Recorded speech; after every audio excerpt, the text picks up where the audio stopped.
Car si tu polémiques, tu te fais de l'homme une idée simpliste. Ce peuple entoure son roi. Le roi le conduit vers un but que tu juges indigne de l'homme, et tu polémiques contre le roi.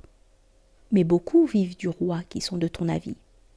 Ils n'ont pas pensé le roi sous ce jour, car il est d'autres raisons d'aimer ou de tolérer le roi.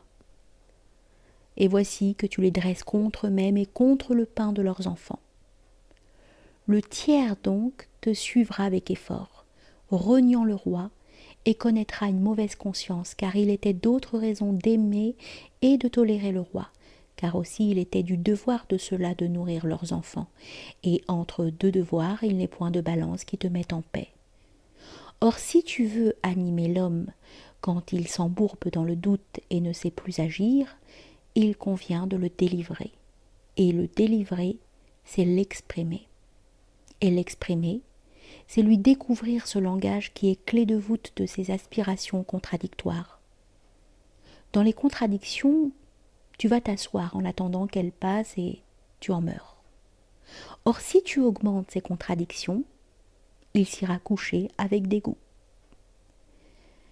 Un autre tiers ne te suivra point, mais tu l'obliges de se justifier à ses propres yeux car tes arguments ont porté, et tu l'obliges de construire des arguments aussi solides et qui ruinent les tiens.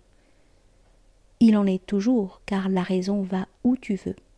L'esprit seul domine.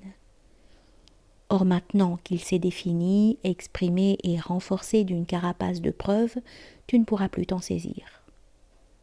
Quant au roi qui ne songeait que faiblement à dresser son peuple contre toi, tu le contrains d'agir. Et le voilà qui fait appel aux chantres, historiens, logiciens, professeurs, casuistes et commentateurs de son empire.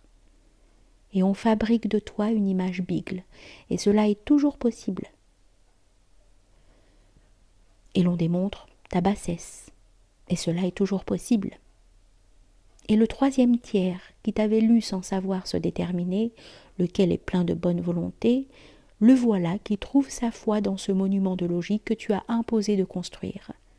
Et ta biglerie le pousse à vomir, et il se range auprès de son roi. Réconforté enfin par ce pur visage d'une vérité, alors qu'il ne te fallait point lutter contre, mais pour, car l'homme n'est point simple comme tu croyais, et le roi lui-même est de ton avis.